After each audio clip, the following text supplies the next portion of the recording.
Welcome back to the Safety Roadmap Podcast. Today, we'll be touching on a topic that's often brought up by those looking to secure their workplace from hazards and care about health and safety. Hey everyone, and welcome to this deep dive. We're going to be looking at construction safety hazards today. Yeah, it's important stuff. It really is. So whether you're a pro on the construction site every day or just a DIY enthusiast tackling projects at home, we're going to break down some key safety points from this really cool training guide I found. Think of this deep dive as like a crash course in keeping yourself and everyone else safe. Definitely. Construction sites can be pretty hectic. Lots of moving parts and, potential dangers lurking everywhere. Exactly. So let's jump right in. We'll start with some general hazards you're likely to find on any construction site. One thing that really stood out to me in this guide was how much emphasis they put on storing materials properly. It's not just about keeping things tidy, but there are actual safety protocols involved. Oh, yeah, for sure. For instance, did you know that different types of containers need to be stored in separate stacks? Yeah, and it's not just about organization. It's about, preventing accidents. Like imagine if incompatible materials get mixed up because they were stored together. Right. That could lead to some pretty nasty chemical reactions. Exactly. And then there's the whole fire safety aspect too. You absolutely need clear access pathways in case of a fire. It's kind of like when you think about those escape routes on airplanes. You might not need them often, but when you do, it's crucial that they're clear. Exactly. You need to be able to get out quickly and safely. Speaking of safety, the guide also had this really impactful image of a vehicle tipping over at a site entrance. It was a stark reminder of how important it is to keep machinery and vehicles separate from pedestrian areas. Yeah, that makes sense. Things can get pretty chaotic on a construction site, and those big machines need their space. Right. You don't want to be caught in the wrong place if something goes wrong. Exactly. Those designated zones aren't just there for show. They're there to protect people. Okay, so we've talked about some larger scale hazards now. Let's zoom in on a few smaller but equally important details. For example, did you know that using a metal ladder near unprotected electrical circuits is a huge no-no? Oh, absolutely. Metal's a fantastic conductor of electricity. Yeah. If that ladder touches a live wire, well, it's basically a recipe for disaster. So it's not just about the risk of falling off the ladder. It's about electrocution, too. Exactly. It's one of those things that might seem obvious in hindsight, but on a busy construction site, it's easy to overlook. Right. You're focused on the task at hand, and sometimes those little details can slip your mind. So moving on from electrical hazards, let's talk about working above ground level. Now, I think we all instinctively know that falls are a major concern in construction. Yeah, it's one of the biggest risks. Right. But this guide actually goes a step further and explains that any work done above 2 meters high triggers a whole set of specific precautions. Yeah, because at that height, a fall becomes much more likely to result in serious injury or even death. Exactly. So the guide really digs into everything from fragile roofs to deteriorating materials. And ensuring the stability of whatever access equipment you're using. Like scaffolding or ladders. Exactly. They even talk about different types of ladder hoops. Some prevent falls, and others stop the ladder from sliding sideways. Wow, I never knew that. It's those little details that can really make a difference. Yeah, it's like they've thought of everything. Speaking of thinking of everything, did you know that scaffolds need to be inspected every week? Really? Wow, I would have thought it was less often than that. Nope. Every single week. And that just goes to show how important those regular inspections are. Yeah, it makes sense. You want to catch any potential problems before they become major hazards. All right, so let's shift gears and talk about access equipment in general. We're talking scaffolds, towers, ladders, the whole shebang. This guide really breaks down the components of a scaffold, things like standards, ledgers, and transoms. Yeah, it's like a giant erector set, but with much higher stakes. Exactly. And they emphasize that you need both tying and bracing for stability. It's not just one or the other. So tying secures the scaffold to a stable structure, right? And bracing provides that internal support to prevent swaying. You got it. Now, did you know that mobile towers actually have a height limit of 12 meters? Really? I had no idea. Apparently, they're quite prone to overturning, especially if they're not on perfectly level ground. That makes sense. Their center of gravity is pretty high up. It's like trying to balance a pencil on its tip, just waiting to topple over. Okay, so mobile towers are a bit trickier than I thought. They can be, but on the plus side, the guide also talks about mobile elevating work platforms. Those seem to have a lot of built-in safety features. Like what?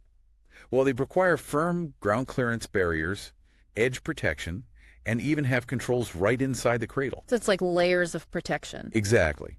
But even with something as simple as a ladder, there are still some crucial rules to remember. like maintaining a 75-degree angle any steeper, and it becomes much more likely to tip backward. Ah, okay. And of course, the golden rule, only one person on the ladder at a time. As we're going through all of this, it's striking me that construction safety isn't just about reacting to immediate dangers. It's about creating this whole culture of awareness and responsibility on the site. Absolutely. It's about shifting from a reactive mindset to a proactive one, anticipating risks and taking steps to mitigate them before they even become problems. And that's what this guide really helps with. It gives you the knowledge to make those informed decisions and create a safer environment for everyone. Couldn't agree more. So before we delve into the world of excavations, let's take a quick breather. What stood out to you so far? I think what's really impressed me is the sheer attention to detail. Like how safety considerations are woven into every single aspect of construction, from the way you stack materials to the specific type of ladder you use. It's not just about common sense. It's about a deep understanding of potential hazards and a commitment to following established protocols, no matter how small they might seem. Absolutely, because those small details can often have the biggest impact on safety. All right, feeling refreshed and ready to tackle those excavations. Definitely bring on the underground challenges. Okay, let's dig in. Excavations, they're like hidden worlds almost, full of hazards you wouldn't even think about just by looking at them. Yeah, what kind of dangers are lurking down there? Well, imagine digging down into the earth. You've got the potential for the whole thing to collapse, especially if the soil isn't stable. Oh, yeah, that makes sense. And then you have to think about all the stuff buried underground. Gas lines, electrical cables, hitting one of those could be disastrous. Oh, wow. I hadn't even considered that. Yeah, and there's always the chance of flooding, too, especially if the water table's high or you hit a spring. And then there's the potential for hazardous substances lurking beneath the surface. Like what? We're talking contaminated soil or even buried chemicals from previous industrial activity. So it's not just about digging a hole and calling it a day. Definitely not. It's like navigating a minefield down there. Okay, so how do you even begin to make it safe? Well, have you ever noticed how excavations often have those sloping sides? Yeah, I always thought it was just to make it look nicer. Nope, that's actually a safety measure called battering. By sloping the sides, you reduce the pressure on the excavation walls, making them less likely to collapse. So it's all about physics. Exactly. Simple, but effective. Okay, battering. Got it. The guide also mentioned something called shoring. Right, shoring is basically using temporary supports to reinforce those excavation walls. Like, imagine putting up scaffolding, but inside the excavation itself. So like an internal support system? Exactly. It's crucial when the soil's unstable or the excavation's really deep. So you're creating that safe, stable environment before anyone even steps foot down there. Exactly. And even once the excavation's in place, there are still tons of precautions to take. Like what? Daily inspections are a must. You got to check for any signs of instability or new hazards. Yeah, things can change pretty quickly underground. Exactly. Then there are exclusion zones around vehicles to prevent them from driving too close to the edge. Yeah, I wouldn't want to be down there if a truck decided to take a tumble. And of course, clearly marked crossing points like sturdy gangways to prevent people from falling in. Plus, good lighting and warning signs so no one wanders into the area unaware. Makes sense. So it's really about creating this clear, safe path for everyone working around the excavation. Exactly. Now that we've dug into the world of excavations, let's shift gears a bit. Oh, where are we heading now? Let's talk about health hazards. It's a crucial aspect of construction safety that often gets overlooked. You're right. We've been so focused on the immediate physical dangers, like falls or collapses, that we haven't really touched on the long-term health risks. And those risks are significant. This training guide really emphasized that construction safety is a comprehensive concept. It's not just about preventing accidents, it's also about protecting workers from long-term health issues. So what kind of health hazards are we talking about? Well, for starters, there's noise. Construction sites are notoriously loud. All that heavy machinery and power tools running constantly, prolonged exposure can lead to hearing loss. Yeah, I can only imagine how loud it must be working near a jackhammer all day. Exactly. And then there's vibration. A major issue for workers operating those vibrating tools, like drills, saws, demolition hammers over time. That constant vibration can damage nerves and blood vessels. Wow, I didn't know that. Yeah, it can lead to a condition called hand-arm vibration syndrome, or HAVS. So what can be done to prevent that? Well, using tools with anti-vibration features, taking frequent breaks, and proper tool maintenance. But most importantly, awareness. Workers need to know the risks and protect themselves. Like wearing anti-vibration gloves. Exactly. It's all about that proactive approach to safety. So what other health hazards should we be aware of? Dust is another major one. Construction activities generate a lot of dust particles, and some can be really harmful. Right, like silica dust. That's a big one. You got it. Silica dust is a known carcinogen, meaning it can cause lung cancer. So wearing a respirator mask is essential. I'm guessing those masks help with other airborne hazards too. Oh, absolutely. Think about all those fumes and vapors on construction sites, paint fumes, solvents, adhesives, Yeah. even dust from materials like cement or asbestos. Asbestos. That stuff's seriously dangerous, right? It is. Asbestos fibers can cause some nasty lung diseases, including asbestosis and mesothelioma.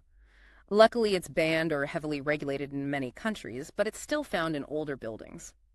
So workers involved in demolition or renovation need to be extra cautious. Exactly. It's all about knowing the risks and taking the right precautions. This training guide really shines a light on all those potential health hazards, things you wouldn't even think about unless you really knew what to look for. That's why awareness and education are so important. Workers need to understand the risks, know how to protect themselves, and feel empowered to speak up if they see something unsafe. This guide really does a great job of raising awareness and giving practical guidance on staying safe. I agree. It's been really eye-opening going through it. All right, so before we wrap things up, what are some key takeaways you want our listeners to remember? Well, I think the biggest takeaway is that construction safety isn't just about avoiding those big dramatic accidents. It's about being aware of those smaller, often hidden hazards that can affect your health long term. It's about thinking proactively and taking steps to protect yourself every single day. Well said. So where do we go from here? That's a great question. Despite all the knowledge we've gained from this guide, it's important to remember that construction safety is constantly evolving. What do you mean? New technologies, materials, building techniques, they're always emerging.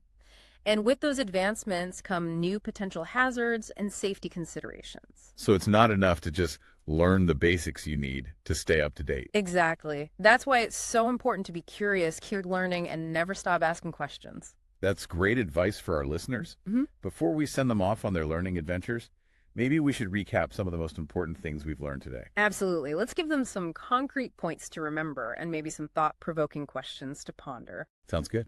So let's take a quick break to gather our thoughts, and then we'll come back to wrap things up.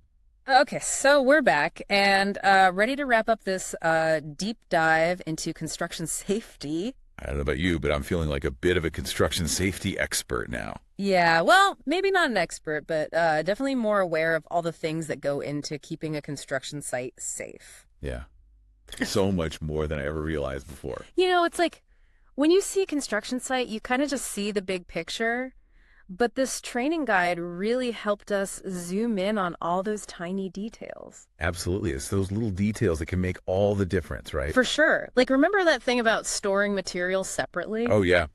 Different types of containers in their own stacks. Exactly. Who would have thought that something so seemingly simple could be so crucial for fire safety? Right. It's all about preventing those chain reactions.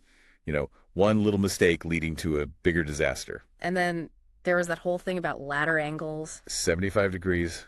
Got to remember that. It's like a magic number for ladder stability, apparently. Any steeper, and you're asking for trouble. Exactly. And those scaffold components, Mm-hmm. each one playing a specific role in keeping the whole structure from collapsing. It's like a giant puzzle, and every piece needs to be in the right place. It really makes you appreciate the engineering that goes into something as seemingly simple as a scaffold. One of the things that really hit home for me was that section on long-term health hazards. Oh, yeah. That was pretty eye-opening.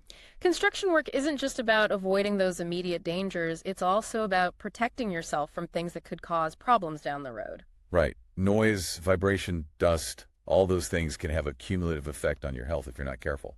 Exactly. It's about thinking long-term, taking care of yourself so you can have a long and healthy career.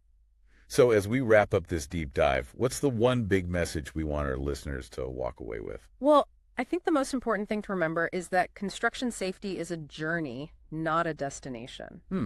What do you mean by that? I mean, this training guide has given us a great foundation, but it's crucial to remember that things are always changing in the construction industry. New technologies, new materials, new building techniques.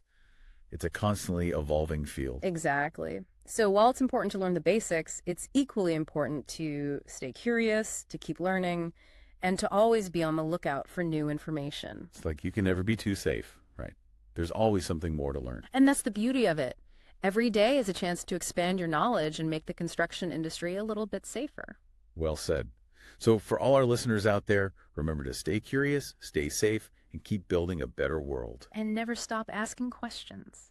Thanks for joining us on this deep dive into construction safety. Until next time. Thanks for sticking with us until the end of this episode. We really appreciate you taking the time to listen and engage with our content. If you found value in what you heard today, please don't forget to hit that like button. It helps us reach more people and lets us know we're on the right track. And if you haven't already, make sure to follow our channel so you never miss an upcoming episode. We've got some great topics lined up that you won't want to miss. Lastly, if you know someone who could benefit from this information, why not share the video with them? Spread the knowledge and help your colleagues stay informed. Thanks again for tuning in, and we'll catch you in the next episode.